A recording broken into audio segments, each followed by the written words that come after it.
Hello, I'm Martin Palmer. I'm the Secretary General of the Alliance of Religions and Conservation, and we've been delighted to be a partner along with our other friends in Indonesia such as WWF and of course the university and our beloved friend Fakhruddin in developing the fatwa on the illegal wildlife trade. It gives me great delight and honour to send a message to the National Seminar on Islam and the Endangered Wildlife, not just on behalf of myself. I have been discussing the fatwa with many people.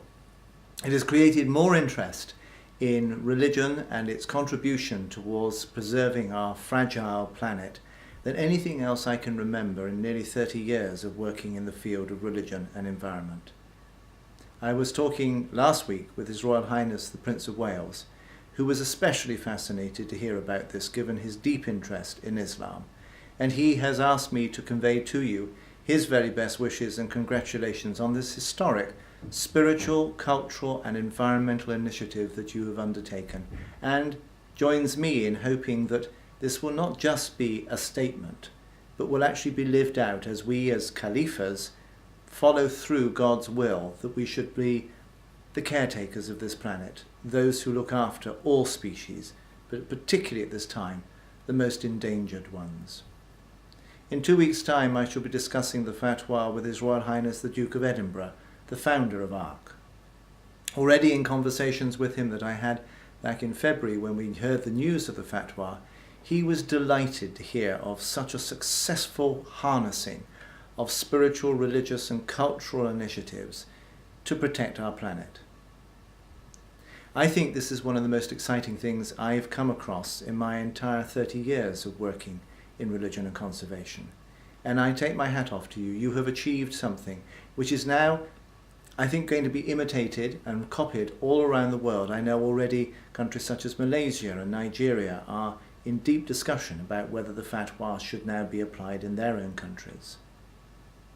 The real challenge for you, and we will work with you and walk with you on this, is how do we turn this very powerful statement, this deeply spiritual insight, into something that becomes a lived reality. I know that the National Seminar is designed precisely to see how this can be rolled out across the country, through mosques and through madrasas, through the role of the sheikhs, through the pasantrans, through all the institutions of Islam, so that this doesn't remain a lofty, vague idea of goodwill towards creation, but becomes a lived reality, that we actually are on the front line of defending the endangered wildlife that God has given us responsibility to care for. Let us remember that in the Quran we are told that on the Day of Judgment all species will be asked to report how they have lived to their Lord and Maker, to Allah.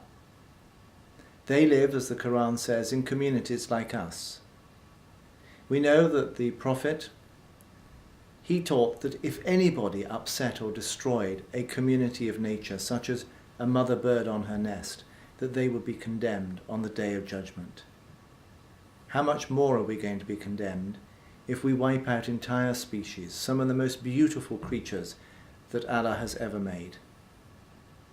So I join with you and I join with millions of people around the world who, because of their faith, because of their belief that God has given us a special role to care for nature, join you in celebrating the fact that you have made this huge historic step. ARC will walk with you. We will help you. But in the end, it is going to be your faith that will make this feasible. So from here, from the United Kingdom, and from many around the world who I know would want to share with me in sending a greeting to you, I send greetings to this national seminar and cannot wait to hear what plans you have to take this forward over the next 5, 10, maybe even 50 years. Congratulations, and thank you for giving me this opportunity to speak to you.